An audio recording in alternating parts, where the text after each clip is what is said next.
When Samuel finally found him, Saul greeted him cheerfully. "Hello there. Well, I have carried out the Lord's command." Then what was all the bleating of sheep and lowing of oxen I heard? "It's true that the army spared the best of the sheep and oxen, but they are going to sacrifice them to the Lord your God, and we have destroyed everything else." Stop! Listen to what the Lord told me last night. "What was it?" When you didn't think much of yourself, God made you king of Israel, and he sent you on an errand and told you, go and completely destroy the sinners, the Amalekites, until they are all dead. Then why didn't you obey the Lord? Why did you rush for the loot and do exactly what God said not to? "But I have obeyed the Lord. I did what he told me to, and I brought King Agag, but killed everyone else.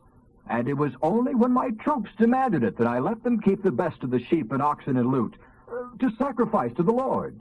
Has the Lord as much pleasure in your burnt offerings and sacrifices as in your obedience? Obedience is far better than sacrifice. He is much more interested in your listening to him than in your offering the fat of rams to him. For rebellion is as bad as the sin of witchcraft, and stubbornness is as bad as worshiping idols. And now, because you have rejected the word of Jehovah, he has rejected you from being king. "I have sinned. Yes, I have disobeyed your instructions and the command of the Lord, for I was afraid of the people and did what they demanded. Oh, please pardon my sin now and go with me to worship the Lord." It's no use. Since you have rejected the commandment of the Lord, he has rejected you from being the king of Israel. As Samuel turned to go, Saul grabbed him to try to hold him back and tore his robe. And Samuel said to him, "See, the Lord has torn the kingdom of Israel from you today, and has given it to a countryman of yours who is better than you are. And he who is the glory of Israel is not lying, nor will he change his mind, for he is not a man." "I have sinned, but, at least honor me before the leaders and before my people by going with me to worship the Lord your God."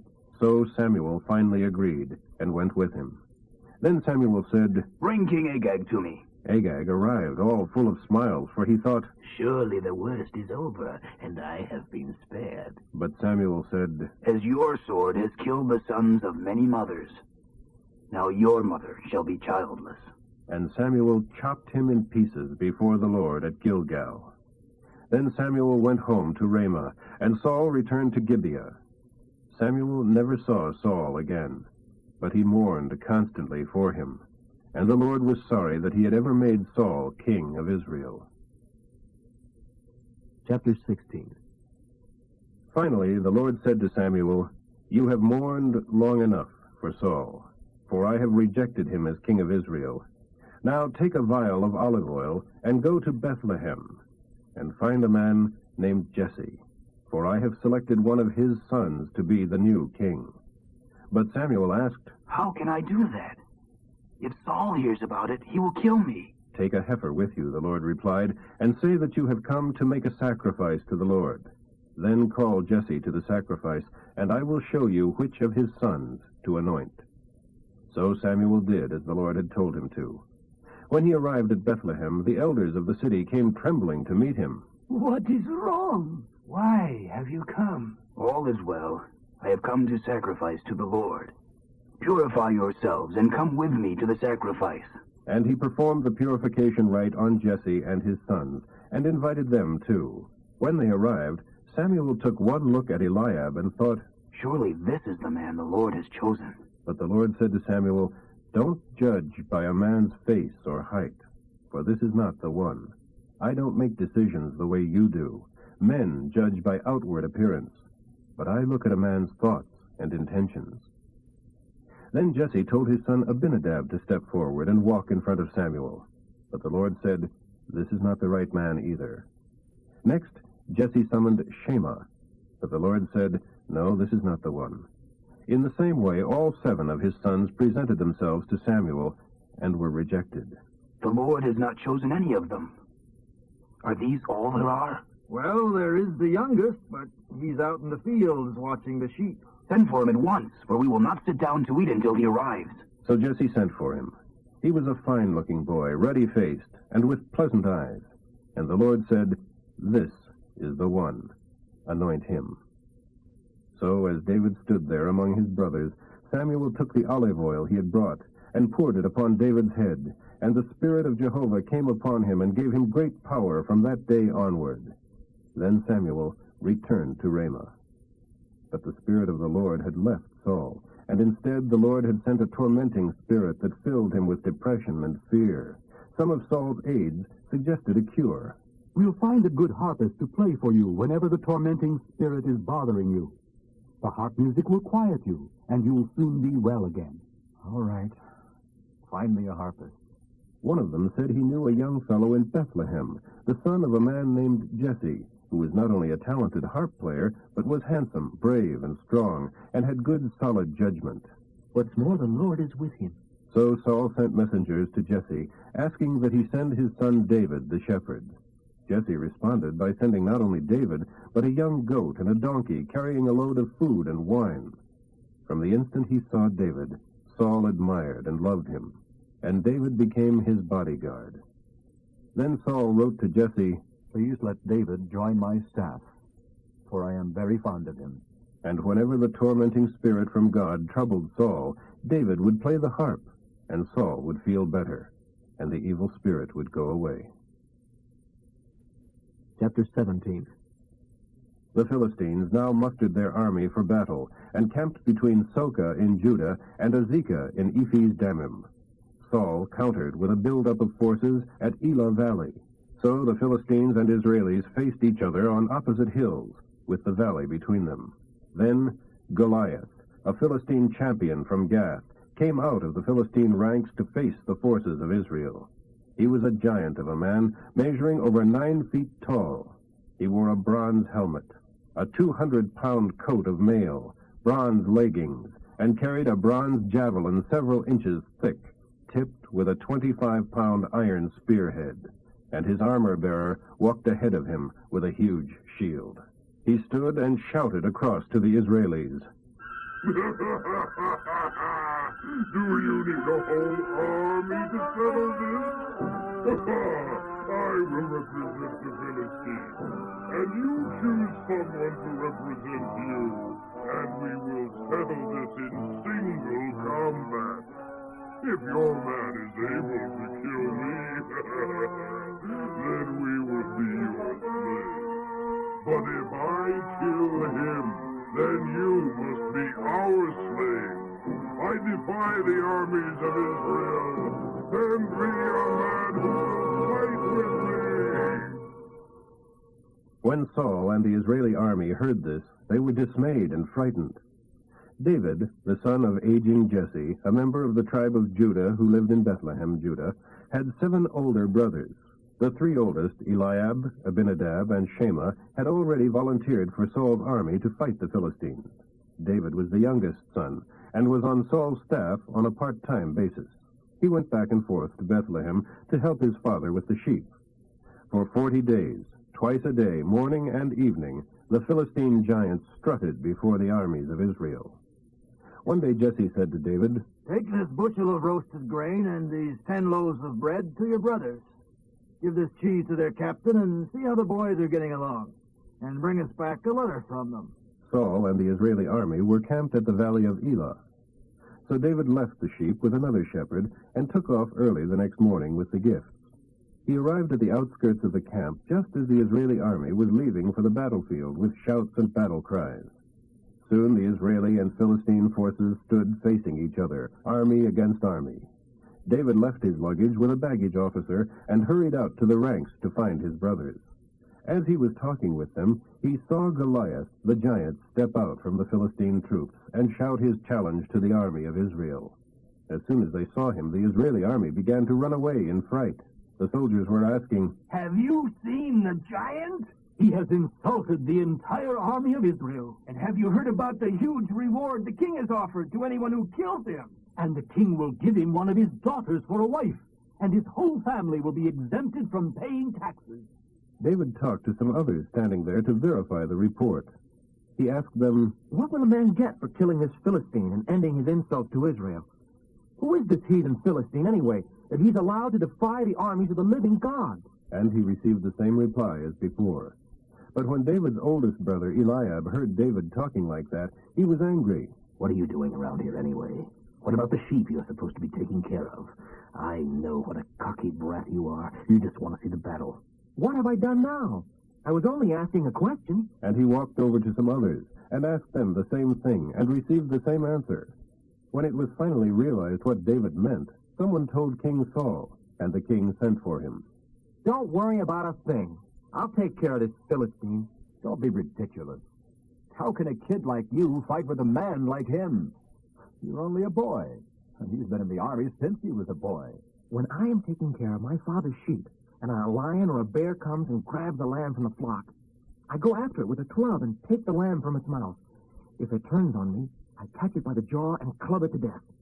I've done this to both lions and bears, and I'll do it to this heathen Philistine, too. For he has defied the armies of the living God. The Lord who saved me from the claws and teeth of the lion and the bear will save me from this Philistine. Saul finally consented. All right. Go ahead.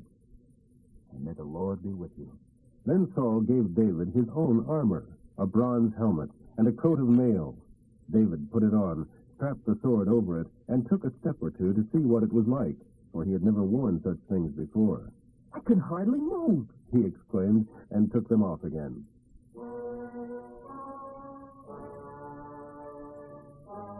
Then he picked up 5 smooth stones from a stream and put them in his shepherd's bag, and, armed only with his shepherd's staff and sling, started across to Goliath.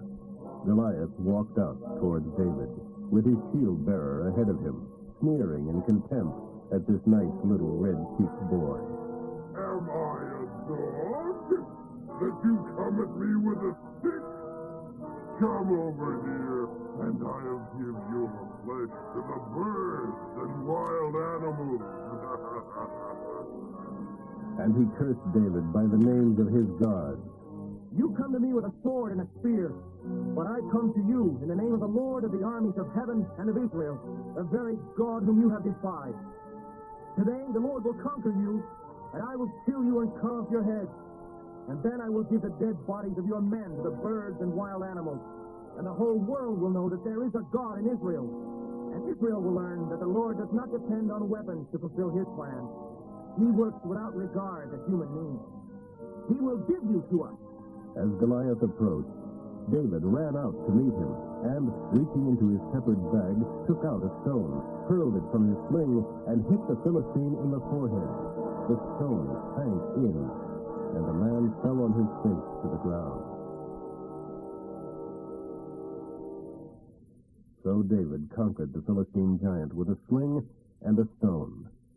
Since he had no sword, he ran over and pulled Goliath from its sheath and killed him with it, and then cut off his head.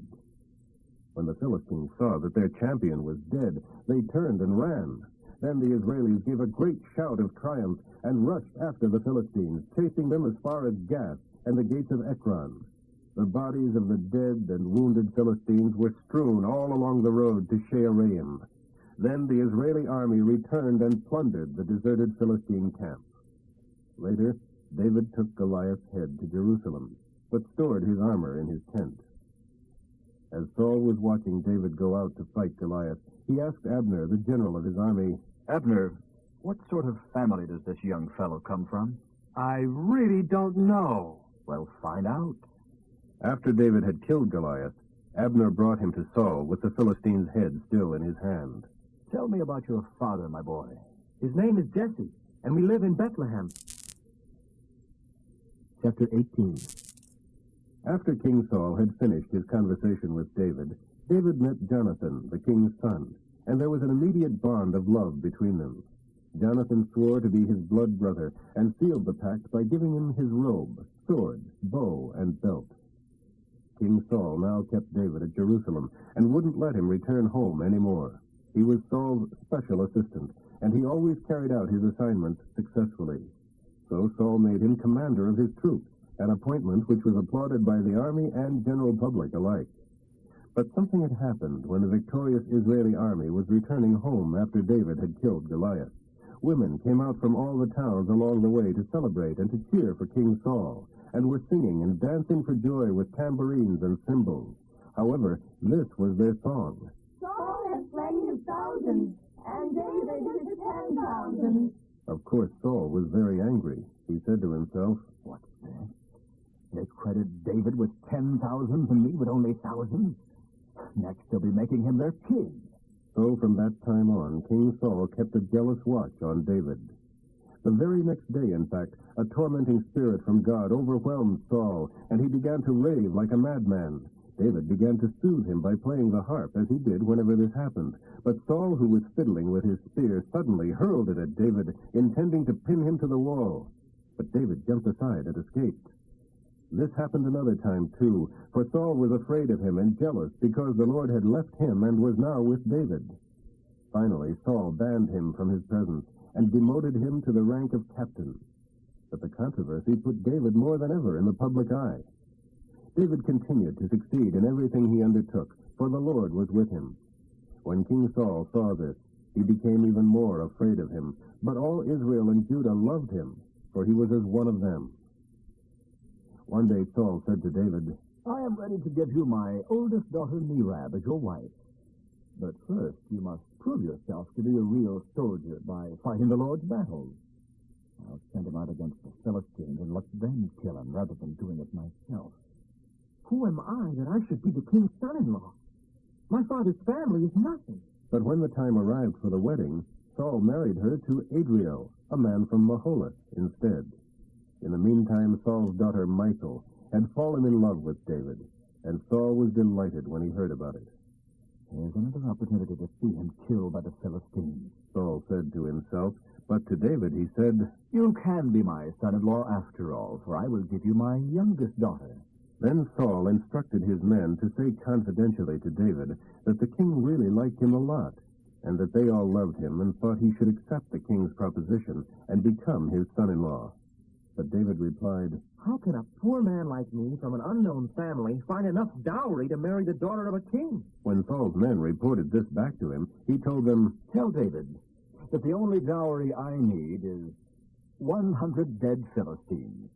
Vengeance on my enemies is all I want. But what Saul had in mind was that David would be killed in the fight. David was delighted to accept the offer. So, before the time limit expired, he and his men went out and killed 200 Philistines and presented their foreskins to King Saul. So Saul gave Michal to him. When the king realized how much the Lord was with David and how immensely popular he was with all the people, he became even more afraid of him and grew to hate him more with every passing day. Whenever the Philistine army attacked, David was more successful against them than all the rest of Saul's officers. So David's name became very famous throughout the land. Chapter 19. Saul now urged his aides and his son Jonathan to assassinate David. But Jonathan, because of his close friendship with David, told him what his father was planning. Tomorrow morning, you must find a hiding place out in the fields. I'll ask my father to go out there with me, and I'll talk to him about you. Then I'll tell you everything I can find out. The next morning, as Jonathan and his father were talking together, he spoke well of David and begged him not to be against David. He's never done anything to harm you. He has always helped you in any way he could. Have you forgotten about the time he risked his life to kill Goliath and how the Lord brought a great victory to Israel as a result? You were certainly happy about it then. Why should you now murder an innocent man by killing him? There is no reason for it at all. Finally, Saul agreed and vowed, As the Lord lives, he shall not be killed. Afterwards, Jonathan called David and told him what had happened. Then he took David to Saul, and everything was as it had been before. War broke out shortly after that, and David led his troops against the Philistines and slaughtered many of them and put to flight their entire army. But one day, as Saul was sitting at home listening to David playing the harp, suddenly the tormenting spirit from the Lord attacked him. He had his spear in his hand and hurled it at David in an attempt to kill him. But David dodged out of the way and fled into the night, leaving the spear embedded in the timber of the wall. Saul sent troops to watch David's house and kill him when he came out in the morning. Michal warned him, If you don't get away tonight, you'll be dead by morning. So she helped him get down to the ground, through a window. Then she took an idol and put it in his bed and covered it with blankets, with its head on a pillow of goat's hair. When the soldiers came to arrest David and take him to Saul, she told him he was sick and couldn't get out of bed. Saul said to bring him in his bed then, so that he could kill him. But when they came to carry him out, they discovered that it was only an idol. Saul demanded of Michal, "Why have you deceived me and let my enemy escape?" I had to. He threatened to kill me if I didn't help him. In that way, David got away and went to Ramah to see Samuel and told him all that Saul had done to him. So Samuel took David with him to live at Naioth. When the report reached Saul that David was at Naioth in Ramah, he sent soldiers to capture him. But when they arrived and saw Samuel and the other prophets prophesying, the Spirit of God came upon them, and they also began to prophesy. When Saul heard what had happened, he sent other soldiers, but they too prophesied. The same thing happened a third time. Then Saul himself went to Ramah and arrived at the great well in Situ. "Where are Samuel and David?" Someone told him they were all at Naioth. But on the way to Naioth, the Spirit of God came upon Saul, and he too began to prophesy. He tore off his clothes and lay naked all day and all night, prophesying with Samuel's prophets. Saul's men were incredulous. They exclaimed, "What? Is Saul a prophet too?" Chapter 20. David now fled from Naioth in Ramah and found Jonathan. "What have I done? Why is your father so determined to kill me?" That's not true. I'm sure he's not planning any such thing, for he always tells me everything he's going to do, even little things. And I know he wouldn't hide something like this from me. It just isn't so. Of course you don't know about it. Your father knows perfectly well about our friendship, so he has said to himself, "I'll not tell Jonathan. Why should I hurt him?" But the truth is that I am only a step away from death. I swear it by the Lord and by your own soul. Tell me what I can do. Tomorrow is the beginning of the celebration of the new moon. Always before, I've been with your father for this occasion. But tomorrow I'll hide in the field and stay there until the evening of the third day. If your father asks where I am, tell him that I asked permission to go home to Bethlehem for our annual family reunion. If he says fine, then I'll know that all is well. But if he is angry, then I'll know that he is planning to kill me. Do this for me as my sworn brother, or else kill me yourself if I have sinned against your father, but don't betray me to him." Of course not. Look, wouldn't I say so if I knew that my father was planning to kill you? How will I know whether or not your father is angry? Come out to the field with me. Jonathan replied, and they went out there together. Then Jonathan told David, "I promise, by the Lord God of Israel, that about this time tomorrow, or the next day at the latest, I will talk to my father about you and let you know at once how he feels about you. If he is angry and wants you killed, then may the Lord kill me if I don't tell you, so you can escape and live. May the Lord be with you as he used to be with my father. And remember, you must demonstrate the love and kindness of the Lord not only to me during my own lifetime, but also to my children after the Lord has destroyed all your enemies." So Jonathan made a covenant with the family of David, and David swore to it with a terrible curse against himself and his descendants, should he be unfaithful to his promise. But Jonathan made David swear to it again, this time by his love for him, for he loved him as much as he loved himself. Then Jonathan said, "Yes, they will meet you tomorrow when your place at the table is empty. By the day after tomorrow, everyone will be asking about you, so be at the hideout where you were before, over by the stone pile. I will come out and shoot 2 arrows in front of the pile, as though I were shooting at a target. Then I'll send a lad to bring the arrows back. If you hear me tell him, 'They're on this side,' then you will know that all is well, and that there is no trouble. But if I tell him, 'Go farther, the arrows are still ahead of you,' then it will mean that you must leave immediately. And may the Lord make us keep our promises to each other, for he has witnessed them." So David hid himself in the field. When the new moon celebration began, the king sat down to eat at his usual place against the wall. Jonathan sat opposite him, and Abner was sitting beside Saul, but David's place was empty. Saul didn't say anything about it that day, for he supposed that something had happened so that David was ceremonially impure. Yes, surely that must be it. But when his place was still empty the next day, Saul asked Jonathan, "Why hasn't David been here for dinner, either yesterday or today?" He asked me if he could go to Bethlehem to take part in a family celebration. His brother demanded that he be there, so I told him to go ahead. Saul boiled with rage. "You fool! Do you think I don't know that you want this son of a nobody to be king in your place? Saving yourself and your mother.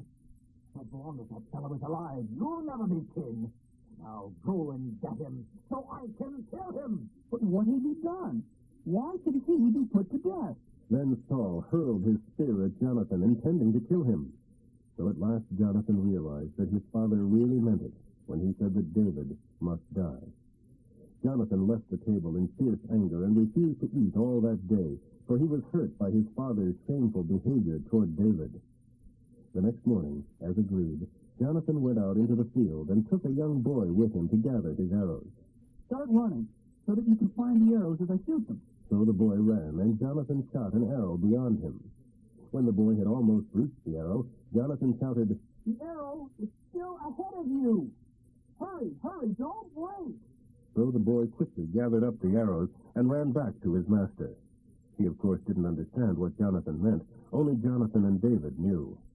Then Jonathan gave his bow and arrows to the boy and told him to take them back to the city.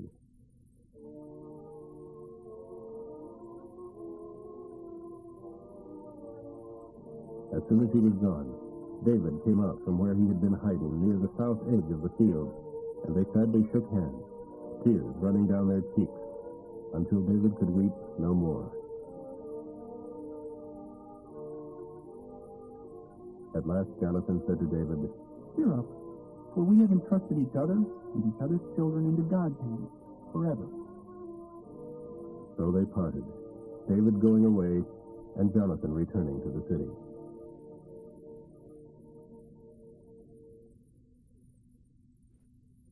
Chapter 21. David went to the city of Nob to see Ahimelech the priest. Ahimelech trembled when he saw him. Why are you alone? Why is no one with you? The king has sent me on a private matter. He told me not to tell anybody why I am here. I have told my men where to meet me later. Now, what is there to eat? Give me 5 loaves of bread or anything else you can. We don't have any regular bread. But there's the holy bread, which I guess you can have, if only your young men have not slept with any women for a while.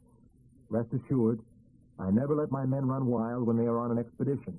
And since they stay clean even on ordinary trips, how much more so on this one? So, since there was no other food available, the priest gave him the holy bread, the bread of the presence that was placed before the Lord in the tabernacle. It had just been replaced that day with fresh bread. Incidentally, Doeg the Edomite, Saul's chief herdsman, was there at that time for ceremonial purification.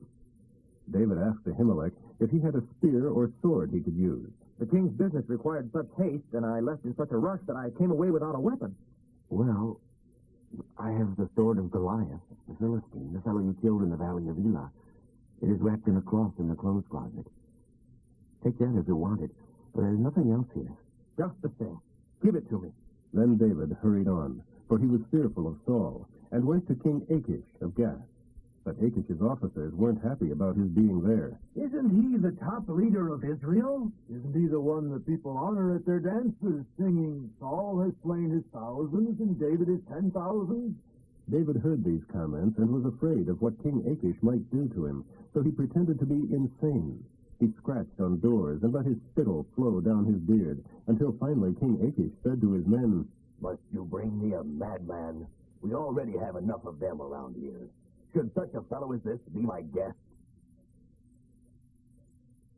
Chapter 22.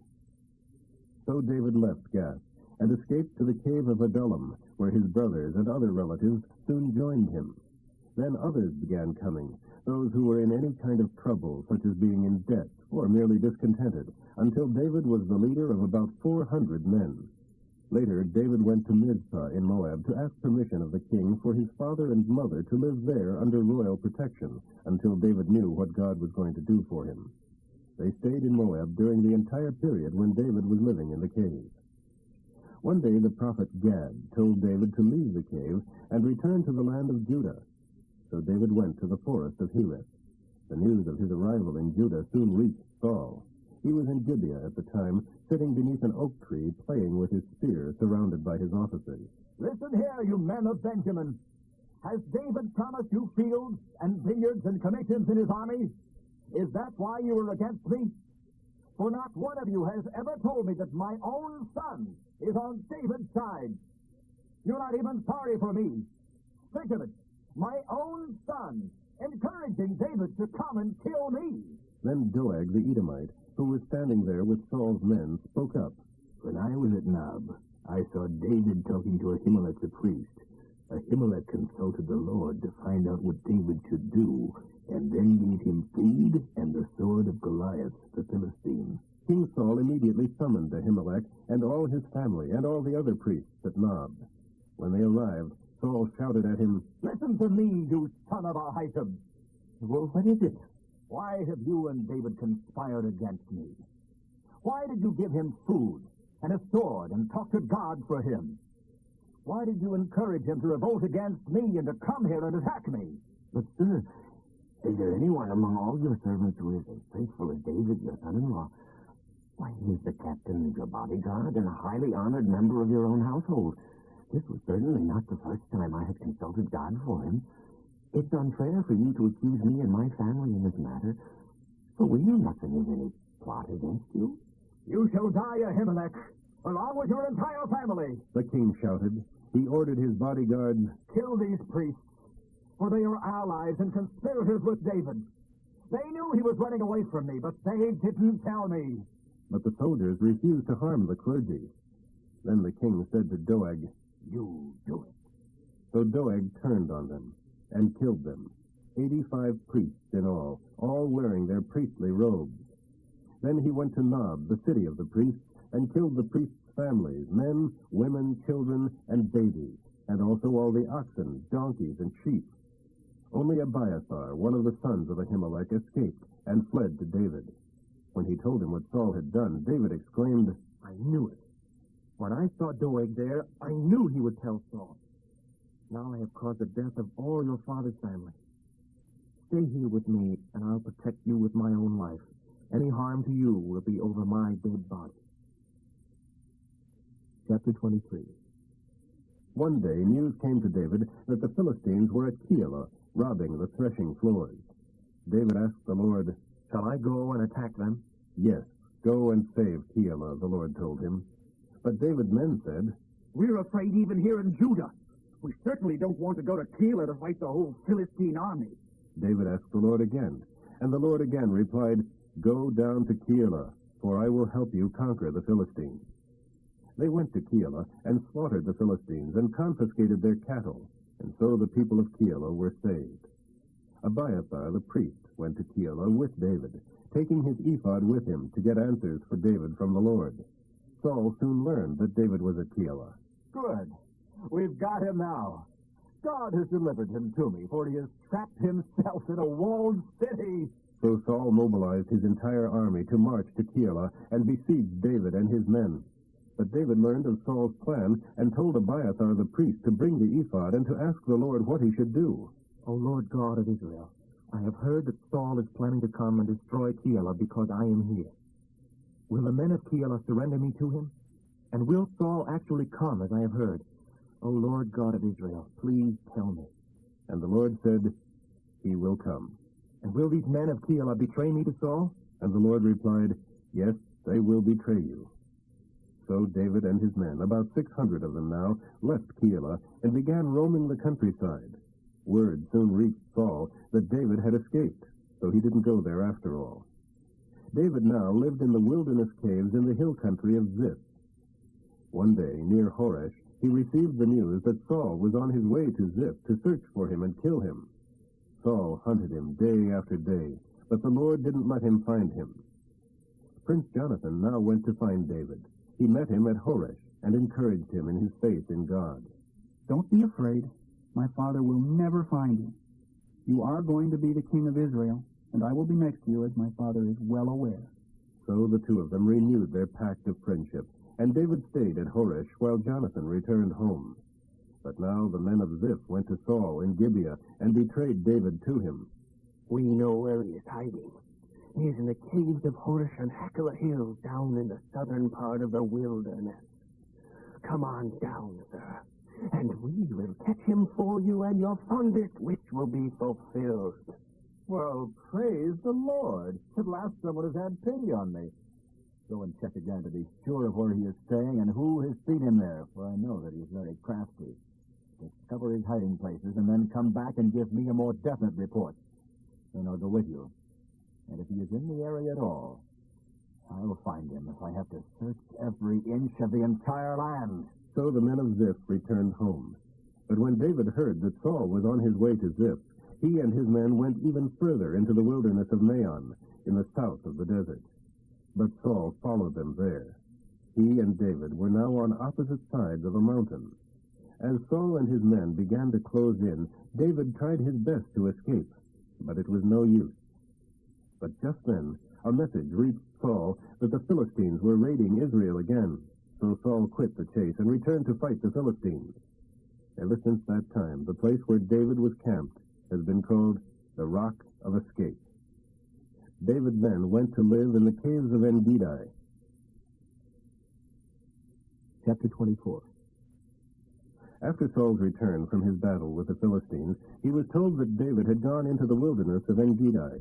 So he took 3,000 special troops and went to search for him among the rocks and wild goats of the desert.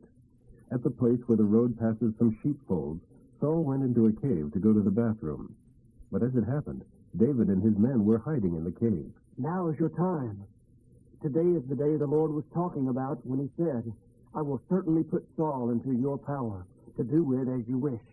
Then David crept forward and quietly split off the bottom of Saul's robe. But then his conscience began bothering him. I shouldn't have done it. It is a serious sin to attack God's chosen king in any way. These words of David persuaded his men not to kill Saul. After Saul had left the cave and gone on his way, David came out and shouted after him, My lord the king! And when Saul looked around, David bowed low before him. Then he shouted to Saul, Why do you listen to the people who say that I am trying to harm you? This very day you have seen that it isn't true. The Lord placed you at my mercy back there in the cave, and some of my men told me to kill you, but I spared you. For I said, I will never harm him. He is the Lord's chosen king. See what I have in my hand. It is the hem of your robe. I cut it off, but I didn't kill you. Doesn't this convince you that I am not trying to harm you and that I have not sinned against you, even though you have been hunting for my life? The Lord will decide between us. Perhaps he will kill you for what you are trying to do to me, but I will never harm you. As that old proverb says, wicked is as wicked does, that despite your wickedness, I'll not touch you. And who is the king of Israel trying to catch anyway? Should he spend his time chasing one who is as worthless as a dead dog or a flea? May the Lord judge as to which of us is right and punish whichever one of us is guilty. He is my lawyer and defender, and he will rescue me from your power. Saul called back, Is it really you, my son, David? Then he began to cry, and he said to David, You are a better man than I am, for you have repaid me good for evil. Yes, you've been wonderfully kind to me today, for when the Lord delivered me into your hands, you didn't kill me. Who else in all the world would let his enemy get away when he had him in his power? May the Lord reward you well for the kindness you have shown me today. And now I realize that you are surely going to be king, and Israel shall be yours to rule. Oh, swear to me by the Lord that when that happens, you will not kill my family and destroy my line of descendants. So David promised, and Saul went home. But David and his men went back to their cave. Chapter 25. Shortly afterwards, Samuel died, and all Israel gathered for his funeral and buried him in his family plot at Ramah. Meanwhile, David went down to the wilderness of Paran. A wealthy man from Maon owned a sheep ranch there near the village of Carmel. He had 3,000 sheep and 1,000 goats, and was at his ranch at this time for the sheep shearing. His name was Nabal, and his wife, a beautiful and very intelligent woman, was named Abigail. But the man, who was a descendant of Caleb, was uncouth, churlish, stubborn, and ill-mannered. When David heard that Nabal was shearing his sheep, he sent 10 of his young men to Carmel to give him this message. May God prosper you and your family and multiply everything you own. I am told that you are shearing your sheep and goats. While your shepherds have lived among us, we have never harmed them nor stolen anything from them the whole time they have been in Carmel. Ask your young men, and they will tell you whether or not this is true. Now, I have sent my men to ask for a little contribution from you, for we have come at a happy time of holiday. Please give us a present of whatever is at hand. The young men gave David's message to Nabal and waited for his reply. Who is this fellow David? Who does this son of Jesse think he is? There are lots of servants these days who run away from their masters. Should I take my bread and my water and my meat that I slaughtered from my shearers and give it to a gang who suddenly appear from nowhere? So David's messengers returned and told him what Nabal had said. Get your swords, was David's reply as he strapped on his own. 400 of them started off with David, and 200 remained behind to guard their gear. Meanwhile, one of Nabal's men went and told Abigail, David sent men from the wilderness to talk to our master, but he insulted them and railed at them. But David's men were very good to us, and we never suffered any harm from them. In fact, day and night they were like a wall of protection to us and the sheep, and nothing was stolen from us the whole time they were with us. Oh, you'd better think fast, for there's going to be trouble for our master and his whole family. Oh, he's such a stubborn mouth that no one can even talk to him. Then Abigail hurriedly took 200 loaves of bread, 2 barrels of wine, 5 dressed sheep, 2 bushels of roasted grain, 100 raisin cakes, and 200 fig cakes, and packed them onto donkeys. Go on ahead, and I will follow, she said to her young men, but she didn't tell her husband what she was doing. As she was riding down the trail on her donkey, she met David coming towards her. David had been saying to himself, "A lot of good it did us to help this fellow. We protected his flocks in the wilderness so that not one thing was lost or stolen, but he has repaid me bad for good. All that I get from my trouble is insult. May God curse me if even one of his men remains alive by tomorrow morning." When Abigail saw David, she quickly dismounted and bowed low before him. I accept all blame in this matter, my lord. Please listen to what I want to say. Nabal is a bad-tempered boor, but please don't pay any attention to what he said. He is a fool, just like his name means. But I didn't see the messengers you sent. Sir, since the Lord has kept you from murdering and taking vengeance into your own hands, I pray by the life of God, and by your own life, too, that all your enemies shall be as cursed as Nabal is. And now, here is a present I have brought to you and your young men. Forgive me for my boldness in coming out here. The Lord will surely reward you with eternal royalty for your descendants, for you are fighting his battles, and you will never do wrong throughout your entire life. Even when you are chased by those who seek your life, you are safe in the care of the Lord your God, just as though you were safe inside his purse. The lives of your enemies shall disappear like stones from a sling. And the Lord has done all the good things he promised you, and has made you king of Israel. You won't want the conscience of a murderer who took the law into his own hands. And when the Lord has done these great things for you, please remember me." David replied to Abigail, "Bless the Lord God of Israel, who has sent you to meet me today.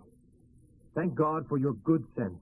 Bless you for keeping me from murdering the man and carrying out vengeance with my own hands. For I swear by the Lord, the God of Israel, who has kept me from hurting you, that if you had not come out to meet me, not one of Nabal's men would be alive tomorrow morning."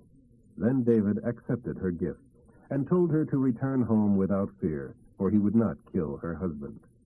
When she arrived home, she found that Nabal had thrown a big party. He was roaring drunk, so she didn't tell him anything about her meeting with David until the next morning.